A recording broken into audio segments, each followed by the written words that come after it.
Jesús versus la tormenta, Mateo 8, 23 al 27. Y entrando él en la barca, sus discípulos le siguieron, y he aquí que se levantó en el mar una tempestad tan grande que las olas cubrían la barca, pero él dormía. Y vinieron sus discípulos y le despertaron diciendo: Señor, sálvanos que perecemos. Él les dijo: ¿por qué teméis, hombres de poca fe? Entonces levantándose reprendió a los vientos y al mar, y se hizo grande bonanza, y los hombres se maravillaron diciendo: ¿qué hombre es este que aun los vientos y el mar le obedecen? Amén. A diferencia de las otras religiones, nuestro Señor Jesús no es alguien que aparece en la historia y dice: yo soy el Mesías, yo soy el Rey. No, todo lo contrario. Cuando nosotros vemos todo lo que ocurre en el Nuevo Testamento, es algo que ya se había profetizado en el Antiguo Testamento. Es algo que ya se había dicho que iba a ocurrir. Y esto no es la excepción. Vamos a buscar Salmos 107, 23 al 30. Salmos 107, 23 al 30. Ya sabemos quién va a leer, ¿cierto?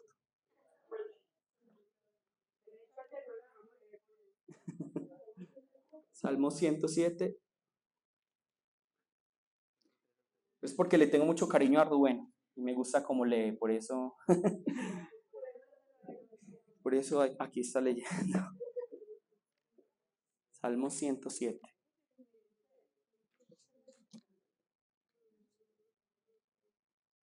Salmos 107, 23 al 30. Los que descienden al mar en naves y hacen negocio en las muchas aguas, ellos han visto las obras de Jehová y sus maravillas en las profundidades.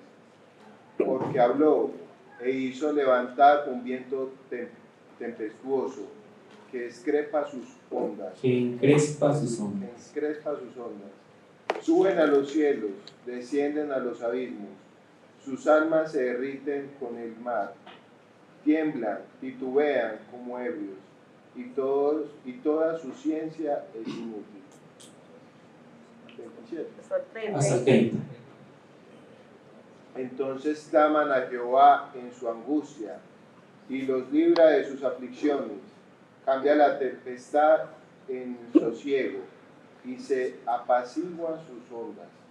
Luego se alegran porque se apaciguaron, y así los guían al puerto que deseaban. Miren que aquí, Salmo 107, nos está hablando de lo que acabamos de leer. Acá se nos está hablando de personas que hacen negocios en las muchas aguas. Aquí hay pescadores. Vemos que se nos está hablando de cómo están en medio de esa tormenta y lo describe de una manera hermosa. Suben a los cielos y descienden a los abismos. Sus almas se derriten con el mal. Tiemblan y titubean como ebrios y toda su ciencia es inútil. Claro, en una barca, en medio de la tormenta, no importa cuánto conocimiento tengan del mar. Allí no son nada. Pero entonces, ¿qué es lo que hacen ellos? Entonces claman a Jehová, como estos discípulos le clamaron a Jesús. Jesús, Jesús, Señor, Señor, sálvanos porque perecemos. Y luego, ¿qué hace el Señor? Hace que se calmen las aguas. Todo lo que nosotros vemos en el Nuevo Testamento está anunciado en el Antiguo Testamento. El Antiguo Testamento es una sombra, es una profecía de lo que viene con Jesús. Por eso, siempre que leamos el Antiguo Testamento, tenemos que encontrar ¿a quién? A Jesús. Si no encontramos a Jesús, estamos leyendo mal las Escrituras. El personaje principal, el protagonista de Génesis, de Ruth, de Esther, de Salmos, de Proverbios, no es Abraham, Isaac, Jacob, David, no, es Jesús. Es Jesús. Y tenemos que encontrar a Jesús, porque Jesús mismo dice: todas las Escrituras hablan de mí. Todas las Escrituras. Vamos entonces a Mateo 8:23. Mateo 8:23. Y vemos lo que nos dice. Y entrando él en la barca, sus discípulos le siguieron. Yo les pregunto aquí, ¿hay algo aquí en este versículo que nos indique continuidad con lo que hemos hablado hasta ahora? ¿Hay alguna palabra, algún algo que nos diga que hay una continuidad. La palabra y, hay una conexión entre lo que se está mencionando en ese momento y lo anterior. Por eso es que nosotros, como leemos sin pensar, pasamos esto por alto, pero aquí hay una continuidad. Y de hecho, la palabra, cuando nosotros leemos la Biblia, las palabras más hermosas que podemos encontrar muchas veces no son maravilloso, prosperidad, bendición, no. Las palabras más hermosas se encuentran en esos conectores. Y, pero, aunque, sin embargo. Por eso tenemos que poner atención ahí también. Y entrando él en la barca, es decir, hay una conexión con todo lo que ha ocurrido hasta ahora. Recordemos qué es lo que ha ocurrido. Jesús predica el sermón del monte, Jesús sana al leproso, Jesús sana al criado del centurión, Jesús sana a la suegra de Pedro, Jesús sana a muchos enfermos, expulsa a muchos demonios. Y luego cuando Jesús se ve lleno de esta gran cantidad de gente, porque indudablemente esto atrae mucha gente, muchos seguidores, ¿qué hace Jesús? ¿Qué hubiera hecho un pastor de la prosperidad?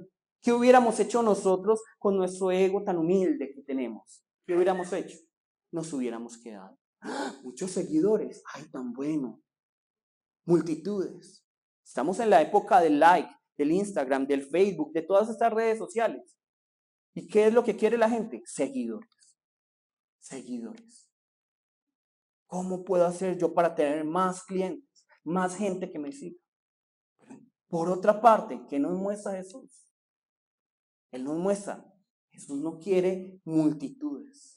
Jesús no quiere estar acompañados, no quiere estar acompañado por aquellos que no quieren pagar el precio. Por eso vimos la semana pasada que Jesús se iba a montar en el bote, en la barca, y vienen, en el caso de Mateo 2, en el caso de Lucas 3 personas, y se le acercan a Jesús. Jesús se va a montar. Jesús, un momento, tengo algo para decir. Yo quiero ir contigo. Tú sabes que no tengo ni siquiera dónde caer para descansar. Luego el otro, Jesús, Jesús. Primero déjame, yo hago esto. Y luego otro, Jesús, Jesús. Déjame, yo me despido de mi familia. ¿Qué le dice Jesús? No. Si no quieres pagar el precio, si no quieres seguir, quédate más bien. Miren que Jesús no es un Jesús que embellece las palabras. Jesús no quiere que cualquiera le siga. Jesús está diciendo, si no quieres pagar el precio, quédate. Quédate con la multitud. Y nosotros, como somos muy humanistas, vamos a decir, ay, pero Jesús, ¿por qué no lo dejó montar? No, Jesús sí es muy duro. Es que el precio que hay que pagar es muy grande. Es muy costoso seguir a Jesús. Es muy costoso. La salvación es por gracia, sin duda alguna, y lo dijimos muy claramente. Pero seguir a Jesús tiene un costo muy alto. ¿Cuál fue el costo que se tuvo que pagar para que nosotros sigamos a Jesús? La sangre, la vida del Hijo. Por eso no podemos nosotros creer que la gracia es barata. La gracia es muy cara. Es muy costosa. Le costó al Hijo, le costó a Dios. Por eso nosotros tenemos que valorarla. Entonces, esto es lo que nos ha traído hasta aquí. Y nosotros vemos que este pasaje comienza con y, entrando él en la barca. Es decir, ya Jesús está aquí poniendo la línea, está poniendo la línea entre discípulos y multitud. Los que sean discípulos, vámonos, montémonos en la barca, vamos al otro lado. Los que sean multitud, quédense aquí. Jesús está poniendo una línea muy gruesa y está diciendo, ustedes se quieren quedar, quédense. No quieren pagar el precio, quédense. Los que sean discípulos. Aquí todavía no podemos creer que son los 12 discípulos, porque ni siquiera se ha llamado a Mateo. Mateo se llama mucho después. Aquí no sabemos quiénes son estos discípulos. Hay muchos, no son solo los 12. Y Jesús dice, los que sean discípulos, vamos. Como un comandante, vamos. Esa es la palabra que sale aquí. Y lo que nosotros vemos en este versículo, y entrando él en la barca, sus discípulos le siguieron. Él entrando en la barca, sus discípulos le siguieron. No sé si notan aquí que Mateo está haciendo una separación. Jesús y los discípulos. Jesús y los discípulos. Jesús y los discípulos. Jesús es el que se monta en la barca y los discípulos, ¿qué hacen? Le siguen. Le siguen. Aquí Mateo está haciendo la separación. Jesús es quien lidera, los otros son los que siguen. En otras palabras, ¿qué está tratando de decirnos aquí Mateo? El que tiene el mando en esta barca, ¿quién es? Jesús. Y probablemente esta barca no es de Jesús. Probablemente esta barca no es de Jesús y sin embargo, quien tiene digamos, el timón de esta barca es Jesús. Y así es nuestra vida de fe. Así es la vida. Nosotros tenemos esta barca que se llama la vida y podemos decirle, Señor, toma tú el control de esta barca y haz lo que tú quieras y yo te sigo, o simplemente me quedo con la multitud. Digo, Señor, yo no quiero que tú estés aquí mandando, este es mi barco, esta es mi barca. La pregunta es, ¿vamos a dejar que Jesús tome el control de esta barca o no? Entendiendo que si Jesús toma el control de esta barca, nos va a tocar pagar un precio. Nos va a tocar pagar un precio. Porque seguir a Jesús tiene un precio. Jesús mismo lo dice, piensen. Antes de que yo me casé con Zona, yo le dije, Zona, piénsalo. Vivir en Colombia no es fácil. Vivir en Colombia no es fácil. Dejar la familia no es fácil. Dejar la comida que a uno le gusta no es fácil. Todo es muy diferente. La gente es muy diferente. La forma de ser buena gente y la forma de ser mala gente es muy diferente. Los estándares son muy diferentes. La puntualidad es muy diferente. Es muy diferente. Todo es diferente. Y yo le dije, piénsalo bien. Y ella me decía, hace poco me decía, yo no entendía por qué, pero ya sé. Ya sé. Es que es muy diferente. Somos muy diferentes. Entonces, de la misma manera, seguir a Jesús tiene un precio. Todo lo que vale en este mundo requiere sacrificio. No es que solo Jesús, que Él es malo, no. Todo lo hermoso, todo lo que vale la pena requiere sacrificio. Se los dije la semana pasada. El matrimonio es hermoso, totalmente. Pero es un sacrificio. Es un sacrificio enorme. No está Sara. Es un sacrificio el matrimonio. ¿Por qué? Porque yo ya sé que yo no puedo hacer lo que yo quiera, yo no puedo gastar como yo quiera, yo no puedo vivir como yo quiera, yo no puedo viajar como yo quiera, yo no puedo comer como yo quiera. Siempre debo estar pensando en el otro. Si no, no es matrimonio. Un matrimonio es, vamos juntos. Yo te ayudo, tú me ayudas, pero vamos juntos. Yo ya no puedo caminar como yo desee. Siempre es pensando, es que hay alguien con quien yo debo ir. Por eso es que la palabra dice, no os unáis en yugo desigual. ¿Por qué? Porque es más difícil llevar a alguien que no conoce al Señor. Listo. Entonces, Jesús claramente ha dicho, hay que pagar un precio, es costoso ser discípulo, por lo tanto, los que quieran ser multitud, quédense. Los que quieran montarse en la barca, vamos. Nos dice hoy a nosotros, los que quieran seguirme a mí, déjenme ser el capitán de esta barca. Los que no quieran seguirme a mí, quédense entre la multitud y manejen ustedes sus barcas. Es lo que vemos aquí. Mateo 8:24. Vamos a buscar Mateo 8:24 y nos dice aquí, y he aquí que se levantó en el mar una tempestad tan grande que las olas cubrían la barca. ¿Pero qué? Pero él dormía. Entonces, ya montados en la barca, Jesús y los discípulos, esa palabra y he aquí, aunque de pronto Reina Valera no nos da como esa intención, y he aquí, porque no lo entendemos tanto así. Y he aquí, aunque ese y he aquí es como algo inmediato, algo súbito. Si nosotros vemos otras versiones, sí nos dice algo inmediato, algo súbito. Y he aquí, que de repente, que súbitamente, ¿qué ocurrió? Se levantó una tempestad. ¿Pero qué tipo de tempestad? Una pequeña. Una gran tempestad. Una gran tempestad. Dice aquí, tan grande era la tempestad que cubría la barca. Que cubría la barca. Ahora, esto no es poco común en el mar de Galilea. ¿Por qué? Por sus características. Nosotros vemos que el mar de Galilea es el cuerpo de agua dulce que está más bajo en la tierra, ¿cierto? Ese es el mar de Galilea. Entonces, obviamente, maneja un aire más caliente. Sumado a esto, nosotros vemos que el mar de Galilea no es muy grande, ¿cierto? No es muy grande. Y además de eso, vemos que las colinas que rodean al mar de Galilea manejan vientos muy rápidos y con un viento frío. Por lo tanto, es muy común que en un instante, que de repente se presenten tormentas en este mar de Galilea. Es muy frecuente. Entonces, obviamente los pescadores saben más o menos cuándo va a haber tormenta, pero muchas veces, como era súbito, no podían controlar esto. Entonces vemos la fórmula perfecta para estas tormentas en este lugar. De hecho, se han hecho los cálculos y las olas pueden llegar tan alto como 3 metros. Imagínense olas de 3 metros. 3 metros en una barca de madera.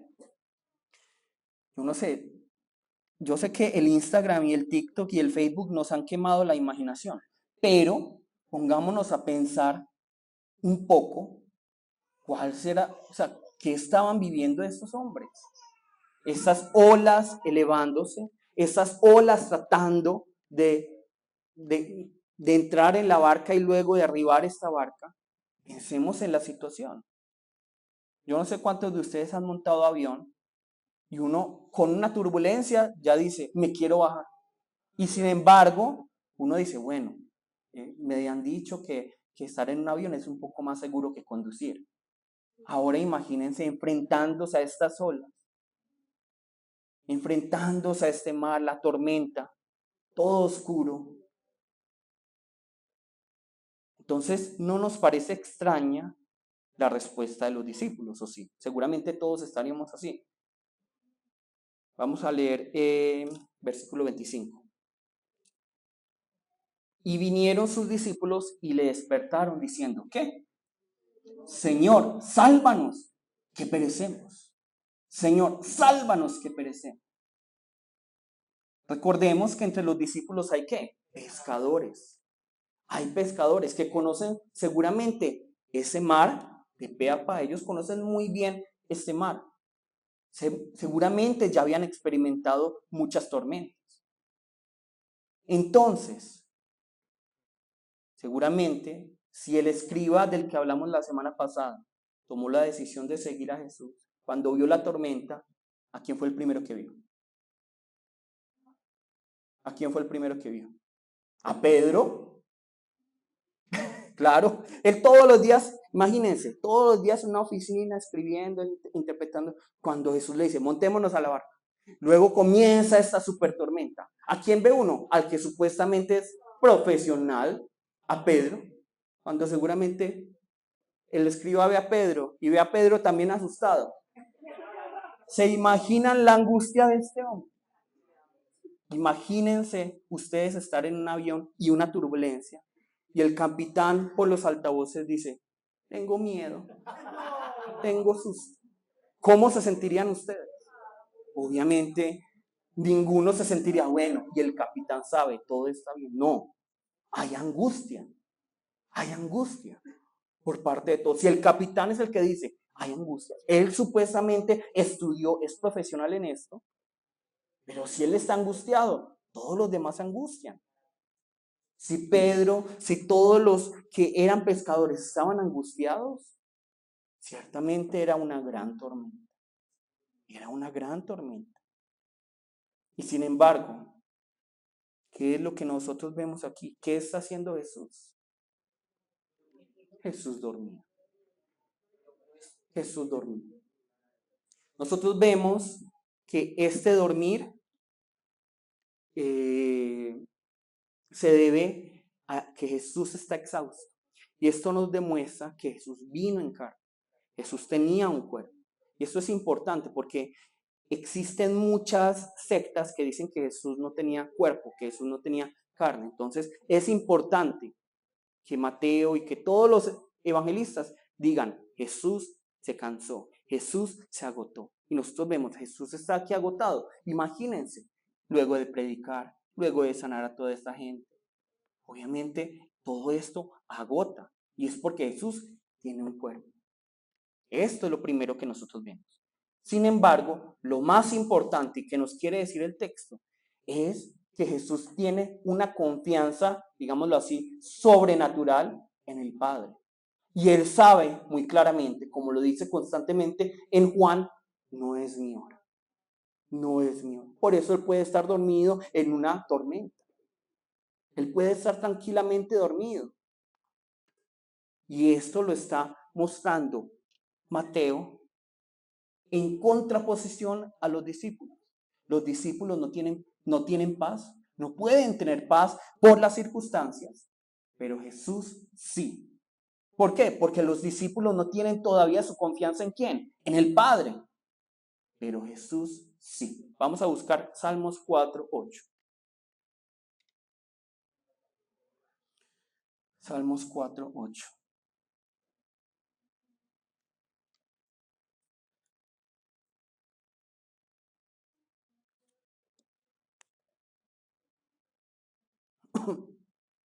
Salmos 4:8. ¿Lo puede leer John, por favor?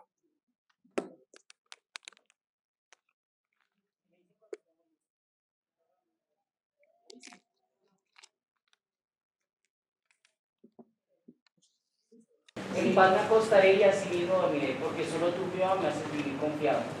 En paz me acostaré y asimismo dormiré, porque solo tú, Jehová, me haces vivir confiado. En esta época de tanta somnolencia, de tanto insomnio, la gente cada vez sufre más de insomnio, se le dificulta más dormir. En Corea la gente se le dificulta dormir y todo eso tiene sus efectos psiquiátricos, psicológicos, físicos, todo esto sin duda alguna. Y es porque el mundo se está alejando cada vez más de Dios. Y nosotros de pronto no valoramos la bendición que es dormir, que es descansar en paz. Pero lo que nosotros vemos aquí es simplemente que Jesús, ¿por qué puede dormir tranquilo en medio de una tormenta? Porque su confianza está en ¿quién? En el Padre. Su confianza está en Dios. Y ahí es donde nosotros tenemos que empezar a entender en quién tenemos nuestra confianza. ¿En dónde tenemos nuestra confianza? Aquí ya digamos que el texto nos está dando la introducción. Porque este pasaje no se trata principalmente, el tema principal no es es que sí, a nuestra vida vienen problemas, vienen dificultades. No es el tema principal. ¿Cuál es el tema principal? La autoridad de Dios sobre los mares, sobre las tormentas. De hecho, yo ya se los había dicho. En el nuevo reino, en la nueva tierra y en el nuevo cielo, ¿qué es lo que no va a haber? Llanto, ya no va a haber dolor, ya no va a haber muerte. ¿Pero qué no va a haber? No va a haber mar. No va a haber mar. No es que no vaya a haber. Todo el mundo, a mí como me encanta Cartagena. No. Pero cuando nosotros vemos las escrituras, ¿de dónde vienen todos los males? ¿De dónde viene todo lo contrario a Dios? De los mares. Por eso es que se dice, en el nuevo cielo y en la nueva tierra no va a haber mar. No es que no haya, es simplemente algo simbólico. No va a haber más, no va a haber nada malo que venga a nuestras vidas. La fuente de todos los males. Entonces, aquí lo que nosotros vemos es que los discípulos se están enfrentando a este mar, pero ¿quién es más poderoso que este mar? Dios. Dios es quien tiene autoridad sobre este mar y sobre este mar. Por eso es que Dios constantemente hace pasar a los israelitas por las aguas.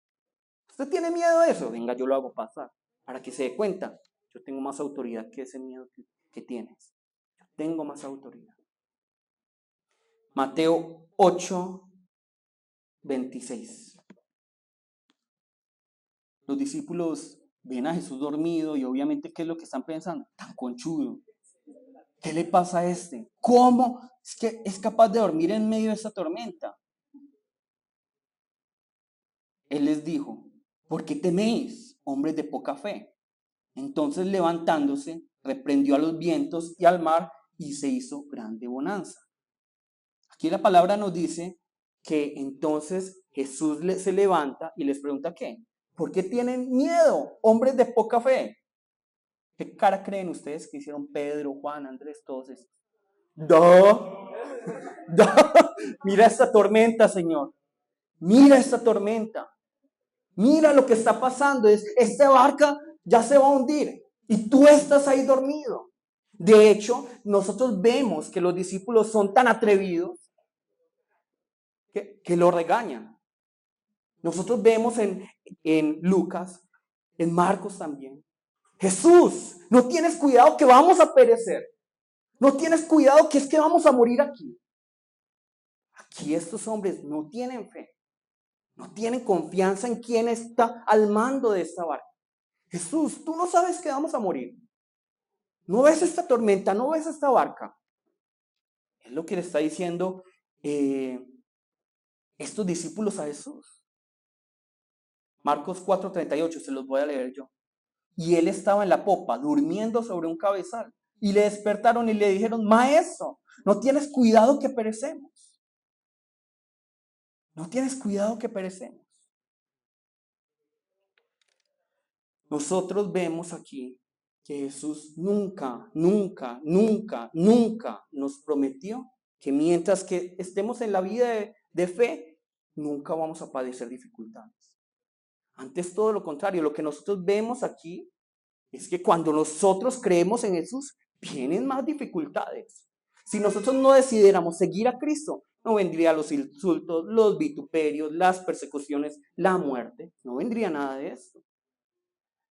Pero ya, porque creemos en Cristo, porque somos pro vida, pro Señor, el mundo se levanta en contra de nosotros.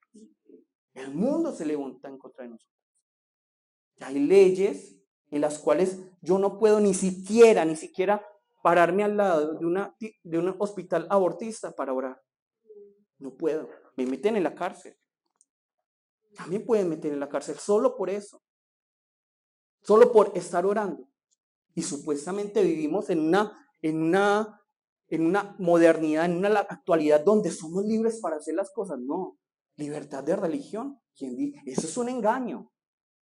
Eso es un engaño. Ya no podemos hablar libremente.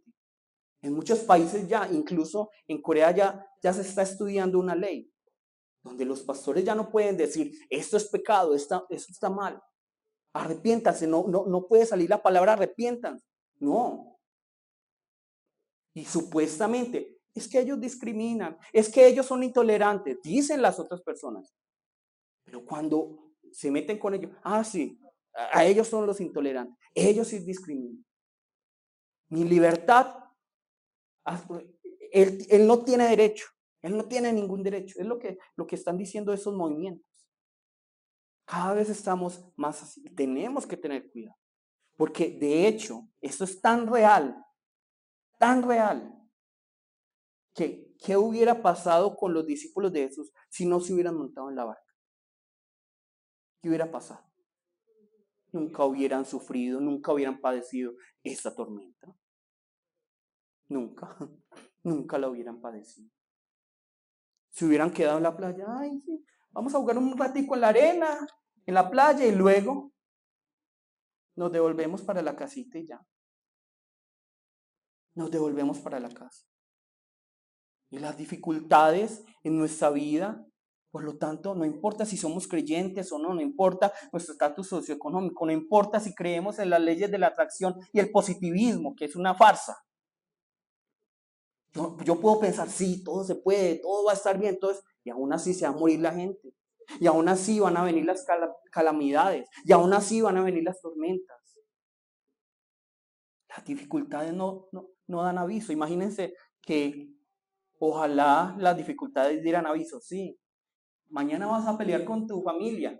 Entonces, por favor, para que estés listo. mañana te van a robar, mañana te vas a chocar, en un año vas a tener un cáncer. ¿Cómo estaríamos nosotros? ¿Angustiados o nos prepararíamos? Las dificultades no han habido. Y todo lo contrario, más bien las dificultades vienen ¿qué? En manada, en grupo. Todos lo hemos vivido. Vivimos una vida pacífica. Y justamente cuando viene el primer problema, vienen los otros. Vienen todos los demás. Vienen todos los demás. Pero aquí es donde debemos recordar. ¿En la barca de quién estamos? En la barca de Jesús. ¿Quién es el capitán de esta barca? Jesús. Ahora, aunque no es del tema, y eso ya lo hablamos la semana pasada, la primera pregunta que nos debemos hacer es, ¿yo sí estoy en la barca con Jesús? ¿Jesús sí es el capitán de la barca de mi vida o no? ¿Cierto? Es la primera pregunta que deberíamos hacernos, pero ya lo hicimos la semana pasada. Entonces, ¿quién está dirigiendo nuestra barca? ¿Quién está dirigiendo? ¿Tenemos confianza en el capitán de esta barca que es Jesús? ¿Sí o no? ¿Tenemos confianza? Si Jesús realmente es el capitán, ¿por qué nos estamos angustiando? ¿Por qué tenemos tanto terror? ¿Por qué nos dejamos llevar por lo que pasa en este mundo? Ahora, para que no me malinterpreten, el miedo es algo que está en nuestro ADN. Dios nos creó así. El miedo es muy importante. ¿Por qué? Porque ¿qué hace el miedo? Preserva mi vida. Es decir, si yo, edificio Coltejer, miro desde el piso más alto hacia abajo y no tengo miedo, vamos a tirar a ver qué pasa. Pero es el miedo el que dice, bueno, voy a cuidar mi vida. Entonces la cuestión aquí no es, digamos, el miedo que yo puedo obtener por primera vez. Porque todos sentimos miedo, todos tenemos dudas, todos nos hacemos preguntas. Y las preguntas, de hecho, son muy importantes. Tenemos que hacernos preguntas en la vida de fe. Dios, ¿por qué esto? Dios, ¿para qué esto? Y buscar solución a esas preguntas. De hecho, las dudas, esas preguntas nos hacen crecer en el Señor. Pero, ¿qué es lo que siempre, cuál es, digamos, el punto al que siempre debemos llegar en medio de esas dudas, en medio de esas dificultades? Solo Jesús tiene el control. Solo Jesús puede. Solo Jesús puede. Solo Jesús puede sanar. Solo Jesús puede restaurar. Ustedes pueden venir a mí, pueden ir donde un psiquiatra, donde un psicólogo, donde un médico. No les pueden solucionar todo. No les pueden solucionar todo. ¿Dónde tenemos que ponernos? Tenemos que ponernos en el Señor. No sé cómo pasa aquí en Colombia. En Corea la gente dice, y eso que yo he visto que es, entre comillas, exacto. El pronóstico del tiempo. Allá en Corea dice, mañana va a llover. La gente ya son paraguas y no llueve. Nadie sabe qué va a pasar mañana. Nadie sabe. Nadie está en control de las cosas. Y ellos supuestamente estudian para eso. Entonces, tenemos que tener nuestra confianza en el Señor. Vamos a buscar Salmos 89, 8 al 9.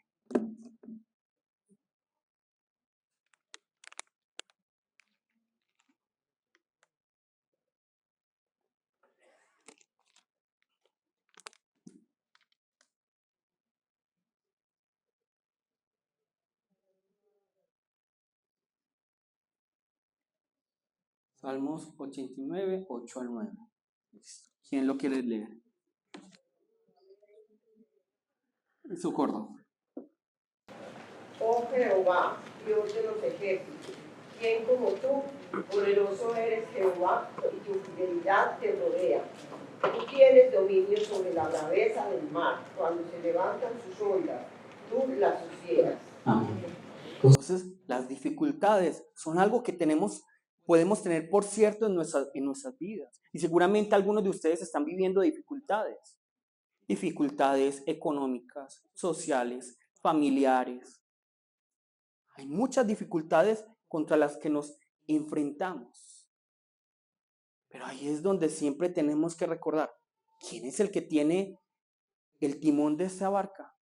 Jesús. ¿Quién es el capitán de esta barca? Jesús.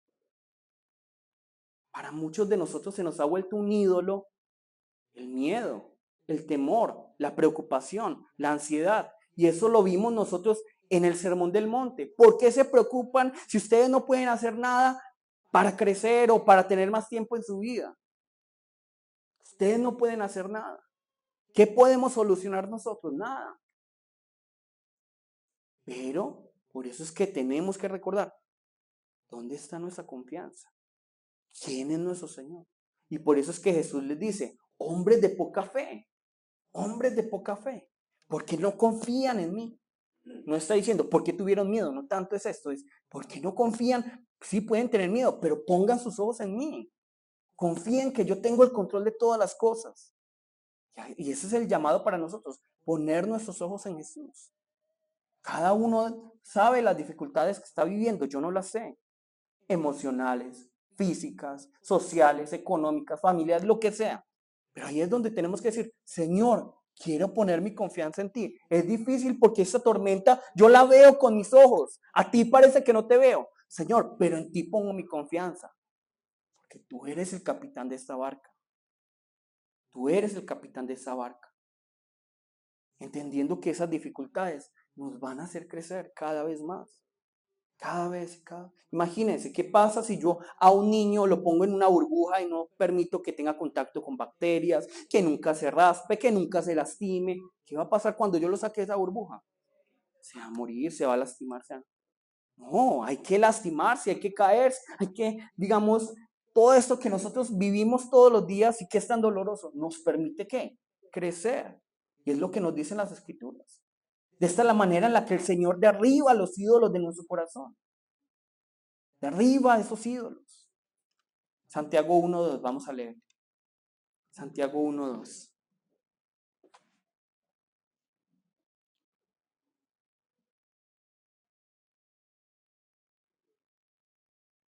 Santiago 1:2. Lo lee. Laura había levantado la mano. Sí, bueno.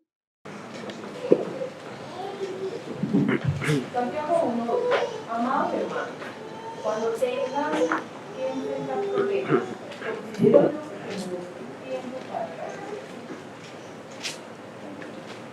Y 3 también. Porque ustedes saben que siempre se pone a prueba la fe, la constancia y una oportunidad desarrollada. Lo voy a leer yo también en esta versión. Hermanos míos, tened por sumo gozo cuando os halléis en ¿qué? En diversas pruebas. Diversas, miren. Aquí diversas es que son muchas. Vienen en combo siempre las pruebas. Sabiendo que la prueba de vuestra fe produce ¿qué? Paciencia. Nos permiten crecer las pruebas. Nos permiten crecer. Pero ¿crecer para qué? Para conocerlo más a Él. Para conocer. Si esa prueba no me acercó a Dios, perdí la prueba. Perdí la prueba. Tengo que acercar a Él. Puede que, bueno, sea una prueba y supuestamente la pasé, me hice rico, todo salió bien. Si yo no me acerqué al Señor, ¿qué ocurrió con esa prueba? La perdí, la fallé. Las pruebas son las que nos acercan al Señor. Veamos Mateo 8:27. Mateo 8:27. Y los hombres se maravillaron diciendo, ¿qué hombre es este que aún los vientos y el mar le obedecen? Miren, aquí los hombres, aquí estos discípulos se sorprenden a ver a Jesús.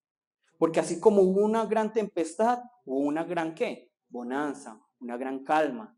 Así como la tempestad, la tormenta vino inmediata, súbitamente, cuando Jesús dijo, calle, enmudece. ¿Qué ocurrió con la tormenta? Inmediatamente se detuvo. Y hubo una ¿qué? Gran bonanza. Una gran bonanza. No es que Jesús dijo, calla, enmudece, y empezó a detenerse. No, inmediatamente se detuvo la tormenta. ¿Quién puede hacer eso? ¿Quién? Nadie puede hacer esto en este universo. Pero Dios lo puede hacer. Pero miren cómo han crecido, cómo crece. Cada uno de los discípulos va desarrollándose, va madurando. Primeramente 8:27, y los hombres se maravillaron diciendo, ¿qué hombre es este que aun los vientos y el mar le obedecen? Ahora 14:33, que vamos a ver otra tormenta. Y vemos, nuevamente se presentan ante otra tormenta. Y nuevamente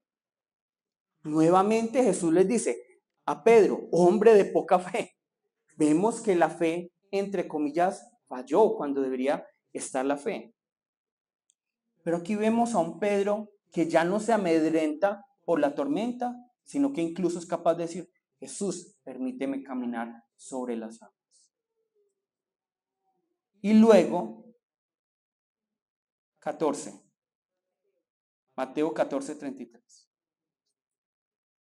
Vemos ahora una respuesta completamente más madura por parte de estos discípulos, de estos creyentes. Al principio se maravillaron. ¡Ah! ¿Quién es este? ¿Quién es este? Pero como ya, a pesar de que viven dificultades más grandes, de que otra vez cayeron, ya hay cierta madurez. De hecho, Jesús nuevamente le dice a Pedro, hombre de poca fe, ¿por qué dudaste? Pero esta vez los hombres ya han madurado. Por eso las dificultades nos permiten crecer. 33. Entonces, los que estaban en la barca ya no se maravillaron únicamente y se preguntaban, ¿quién es este? Sino que vinieron y le adoraron, diciendo, verdaderamente eres hijo de Dios. Hay una madurez, hay un crecimiento. Las dificultades nos permiten crecer, nos permiten madurar en la vida. Pero ¿cuál es el objetivo de que Dios permita las dificultades en nuestras vidas? Porque ciertamente Dios puede evitar las dificultades en nuestras vidas. Pero ¿por qué las permite? Para que nosotros crezcamos y reconozcamos quién es el rey, quién es el capitán de esta barca. Jesús. Jesús. Y por eso tenemos que decirle, Jesús, toma tú el timón. Imagínense dos personas peleando por cómo se va a manejar la barca. ¿Qué le va a pasar a esa barca? Yo no sé cuántos de ustedes han remado. Imagínense el que está acá, al lado derecho y izquierdo, remando contrariamente. ¿Qué pasa? Dan círculos, van en círculos. Entonces, nosotros, el objetivo principal que tenemos que entender de este texto es, pongamos nuestros ojos en Jesús. Pongamos nuestra confianza en Jesús. Las dificultades lo pueden tener como algo seguro. Pero la pregunta es, ¿dónde van a estar sus ojos? ¿En quién va a estar su confianza? Ustedes tienen dificultades, yo también las tengo. Pero ¿dónde va a estar la diferencia? ¿Dónde va a estar el éxito de esto? ¿En dónde están mis ojos? Tenemos que decirle, Señor Jesús, vigílame, Señor Jesús, pon tus ojos en mí constantemente. Yo no sé a cuántos de ustedes les angustia que Jesús nos está viendo constantemente. ¿A cuántos les angustia? ¿Por qué? Porque tenemos miedo que Jesús nos está viendo constantemente. ¿Qué estamos haciendo? Nos angustia. Ay, ¿cómo así que Dios me está viendo? Pero ahí es cuestión de perspectiva. Yo no sé cuántos de ustedes sabían, en Estados Unidos hay una tienda de donas donde dan donas gratis a los policías. O al menos antes, no sé si todavía lo hacen, dan donas gratis a los policías. Y la gente se podría preguntar, ay no, pero eso lleno de policías, ¿no será malo? No, antes es muy bueno. ¿Por qué? Porque si hay mucho policía, ¿qué es lo que no va a haber en esa tienda de donas? Ladrones, delitos. De la misma manera, nosotros tenemos que pedirle, Señor, por favor, constantemente obsérvame. Al que está en pecado, al que está viviendo lejos del Señor, Él obsérvame. Es cuestión de, qué miedo. Pero cuando nosotros estamos en confianza con el Señor, Él obsérvame es, Señor, cuídame. Señor, tenme en cuenta constantemente. ¿Listo? Tenemos que poner nuestros ojos en Jesús. Tenemos que fijar nuestra mirada en Jesús. Por eso hoy quiero invitarlos a que con esta alabanza, con esta adoración, a pesar de que hoy podamos tener dudas, a pesar de que hoy podamos tener circunstancias que nos parecen imposibles, que Dios las pueda solucionar. Con esta canción le pidamos al Señor que obre en nuestras vidas y que nos permita poner nuestros ojos, nuestra confianza únicamente, plenamente en Él.